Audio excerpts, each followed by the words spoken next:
Killer Whale is a survival thriller that mixes suspense, emotion, and nature into one story. On the surface, it looks like another film about people trying to survive against a dangerous sea creature. But as the story moves forward, it becomes clear that it is also about guilt, friendship, healing, and learning to move on after painful experiences. Instead of making the killer whale a simple monster, the film tries to give it a reason for its behavior, which makes the story more emotional than many survival movies. The story begins by introducing Maddie, a talented young cellist whose life has changed because of a terrible tragedy. Sometime before the events of the film, she became the victim of a robbery. During the incident, her friend Chad sacrificed his own life to protect her. The robbery ended in disaster. Chad died and Maddie survived, but she lost part of her hearing after a gun accidentally went off. Since then, she has been living with hearing aids and carrying deep emotional pain. She feels guilty because someone she cared about died while trying to save her. Even though she is alive, she struggles to enjoy life the way she once did. The film spends enough time showing Maddie's emotional condition before moving into the survival story. This is an important decision because it allows the audience to understand her pain. She is not simply a victim running away from danger later in the film. She is already fighting a battle inside herself long before she faces the killer whale. Her hearing loss also becomes an important part of the story instead of being used only as background information. Maddie's best friend, Trish, refuses to let her remain trapped in sadness forever. Trish is energetic, intelligent, and optimistic. She studies gene editing for her PhD while also working as a social media influencer. Her personality is almost the opposite of Maddie's. She enjoys excitement, new experiences, and sharing her adventures online. She believes that a vacation might help Maddie recover emotionally, so she surprises her with a luxury trip to Thailand. The friendship between Maddie and Trish feels believable. They laugh together, tease each other, and genuinely care about one another. Their conversations sound natural instead of forced. The audience quickly understands why they have remained close friends despite having very different personalities. This emotional connection becomes very important later because the survival story depends on the audience caring about both women. Thailand provides a beautiful setting for the film. Instead of showing only tourist attractions, the movie captures beaches, clear blue water, rocky islands, and peaceful scenery. At first, everything looks relaxing. The bright sunshine and calm ocean create a feeling that this will be a healing trip. This peaceful beginning makes the later danger feel even more shocking. One day, Trish excitedly shows Maddie her waterproof phone. She enjoys documenting every part of the vacation. Soon afterward, she suggests visiting a local attraction where a captive orca named Cedo is kept. She thinks it will be fun and interesting. Maddie immediately disagrees. She believes that such intelligent animals should never be locked inside tanks simply for entertainment. She refuses to buy a ticket because she does not want to support the business. This moment tells the audience something important about Maddie's character. She has compassion not only for people, but also for animals. Even though she is struggling with her own pain, she can still recognize suffering in another living creature. Later that night, Maddie, Trish, and an expatriate named Josh spend time drinking together. Instead of accepting Maddie's refusal to visit the attraction, they come up with a reckless idea. They decide to sneak into the water park after it has closed. Like many thrillers, one poor decision becomes the turning point that changes everything. Breaking into the park seems harmless at first. The place is quiet, empty, and dark. The group laughs while exploring areas where visitors are normally not allowed. Maddie finally gets the chance to see Cedo through a viewing window without paying for admission. Instead of treating the whale like an attraction, she quietly admires the beautiful animal. Then, everything changes within seconds. A janitor accidentally falls into the tank. Instead of showing Cedo as playful or friendly, the movie suddenly reminds viewers that this is still a powerful, wild predator. Cedo attacks the man and kills him. The scene is shocking because it happens without warning. The audience understands that the whale is not acting out of simple cruelty. Years of captivity have clearly affected her behavior. Terrified, Maddie, Trish, and Josh run away before anyone notices they were inside the park. They know they should report what happened, but fear takes over.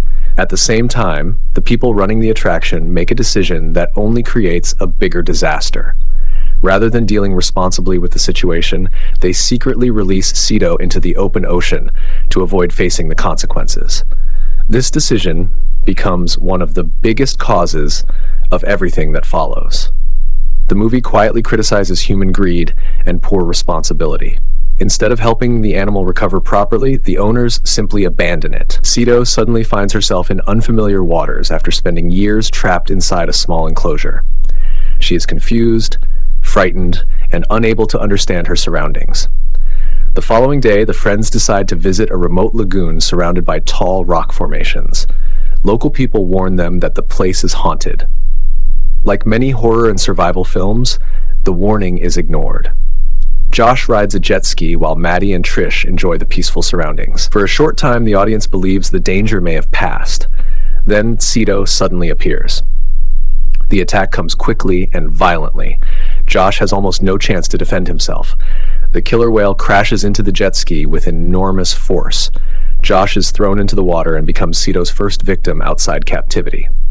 The attack is frightening because it feels realistic rather than exaggerated. Orcas are among the most intelligent predators in the ocean, and the film uses that intelligence to create suspense instead of relying only on violence.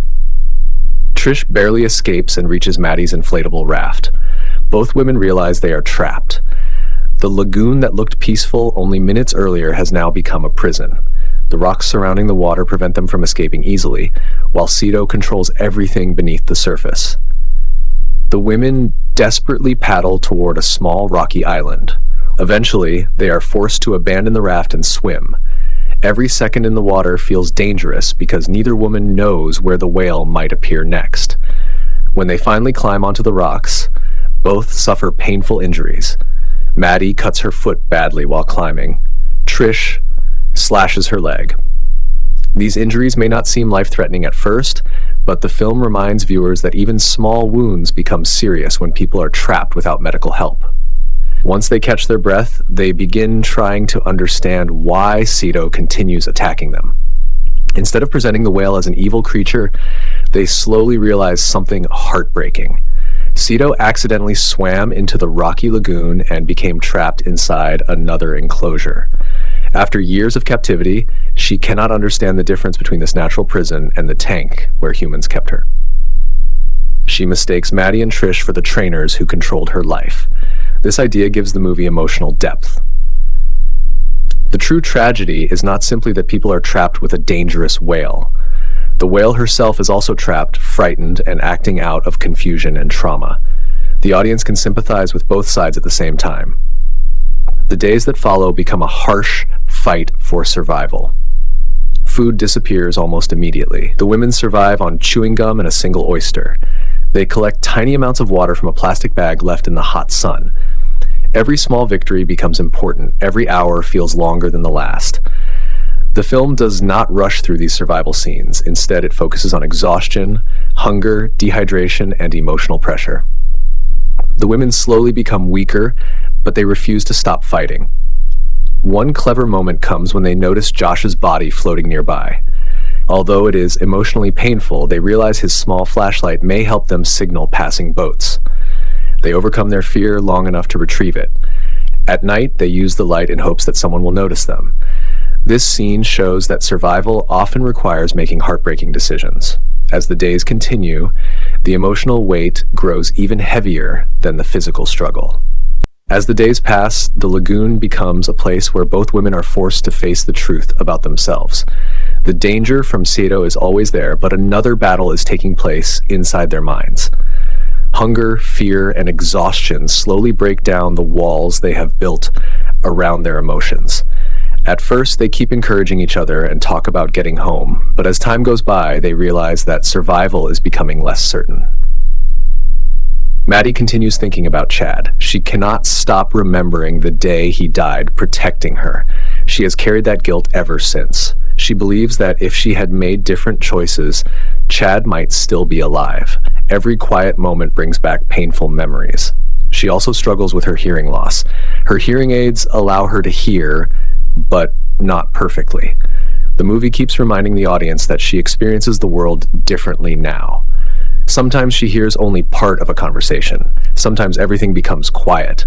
This detail is handled naturally throughout the story, instead of being used only during dramatic scenes. Virginia Gardner gives a believable performance as Maddie. She does not try to become a fearless action hero overnight. She looks frightened, tired, and emotionally broken. At the same time, she slowly finds the strength to keep moving. Her performance makes the audience believe that an ordinary person can survive extraordinary circumstances without becoming unrealistic. Trish also begins to change. Until now, she has appeared confident and full of energy. As the days pass, her cheerful personality starts to disappear. She becomes quieter and more thoughtful. She realizes that many of the events leading to this nightmare happened because of careless decisions. Breaking into the water park seemed exciting at the time, but now the consequences are impossible to ignore. One of the strongest scenes in the film comes when Maddie finally decides to let go of Chad's cremation stone.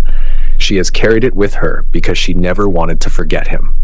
Standing above the water, she gently drops it into the lagoon.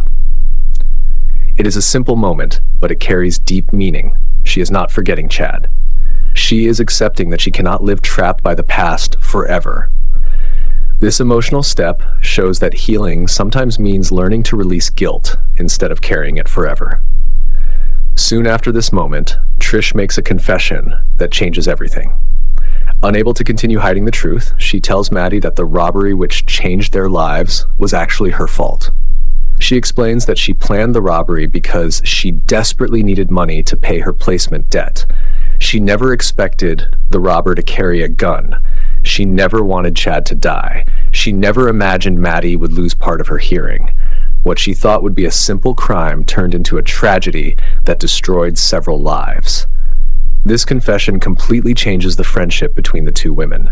Maddie is shocked. She trusted Trish more than anyone else. Learning that her closest friend secretly caused the worst day of her life leaves her speechless. Her anger feels completely understandable. For a long time, she believed fate had taken Chad away. Now she learns that the tragedy began with someone she loved and trusted. The movie deserves credit for this emotional twist because it does not feel forced. Earlier scenes had already shown that Trish was carrying emotional pressure. Her confession explains why she has worked so hard to help Maddie recover. She has been trying to make up for her mistake, even though she knew she could never erase what happened. After hearing the truth, Maddie refuses to speak to Trish. Their silence becomes almost as painful as the danger surrounding them. They are trapped together, yet emotionally farther apart than ever before. Even in this difficult situation, survival still comes first. The next morning, Trish notices another small island closer to the outer edge of the lagoon. She realizes there may be one final chance to escape. The idea is incredibly dangerous. She will swim first and deliberately attract Cito's attention. While the whale follows her, Maddie will try to reach the other island. It is a desperate plan, but they have no better choice. This decision shows how much Trish truly cares about Maddie. After confessing her mistake, she knows she may never receive forgiveness. Still, she is willing to risk her own life to give her friend a chance to survive. The escape begins. Every second is filled with tension. Trish enters the water while Maddie waits for the right moment. As expected, Cito notices the movement and begins chasing Trish. Maddie quickly swims toward the second island. The plan works exactly as they hoped. For a brief moment, it seems they might both survive. A plane flies overhead. This creates one of the film's most frustrating moments because rescue feels so close. Trish desperately creates a large SOS sign in the sand, hoping the people above will notice it. The audience shares her hope because after everything these women have suffered, help finally seems possible. Then, disaster strikes again. While Trish is focused on the plane, Cito attacks without warning. The whale bites off her leg. The injury is devastating. There is no medical help. There is no way to stop the bleeding. Maddie can do nothing except watch as her best friend slowly dies. This is one of the saddest scenes in the entire movie because Trish dies after making the ultimate sacrifice. She succeeds in helping Maddie escape, but pays for it with her own life. Mel Jarnson gives an emotional performance during these final moments. Trish is no longer the confident influencer introduced at the beginning of the film. She becomes someone filled with regret who chooses to save another person instead of herself. Her final actions become her way of asking for forgiveness without using words. After Trish's death, Maddie is completely alone. Night falls again. Another serious problem appears. The batteries in her hearing aids finally die. For the first time since the accident, Maddie experiences complete silence. This scene is handled very effectively. Instead of relying on dialogue, the movie allows the audience to experience the world through Maddie's perspective. Everything becomes quiet. The silence increases the loneliness and makes every movement around her feel more frightening. The following scenes become almost dreamlike. Maddie believes she sees Cito and even speaks to the whale. Whether this conversation is real, imagined, or simply the result of exhaustion is left open to interpretation. The important point is that Maddie no longer sees Cito only as a monster. She recognizes another living creature that has also suffered because of human actions. This understanding gives her the courage to make one final attempt at survival. She leaves the safety of the rocks and begins swimming toward the lagoon's outer edge. This time, something unexpected happens. Cito does not attack. The whale quietly watches as Maddie swims away. The film never clearly explains why. Perhaps Cito finally realizes Maddie is not one of the trainers. Perhaps both of them are simply exhausted, or perhaps the movie wants to suggest that understanding can sometimes end violence. Whatever the reason, it becomes one of the most powerful moments in the story. Maddie finally reaches the sandbank. Her first act is not celebrating her survival. Instead, she gently buries Trish. Despite everything that happened between them, she chooses compassion instead of anger. She accepts that Trish made terrible mistakes, but also recognizes that her friend gave her life so she could live. This emotional decision completes Maddie's personal journey.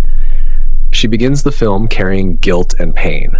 She ends it by finding forgiveness and the strength to continue living. Knowing she still needs help, Maddie searches for Trish's waterproof phone. Finding it gives her another small hope, but the battery dies almost immediately. Once again, hope disappears just when it seems close enough to reach. At that very moment, Cito returns one final time. Maddie has nothing left except her cello endpin. Instead of running, she stands her ground. As the whale attacks, she drives the sharp metal endpin into Cito's eye. The whale cries out in pain and swims away. This scene avoids making Maddie appear superhuman. She does not defeat Cito through strength alone. She simply creates enough pain to make the animal retreat.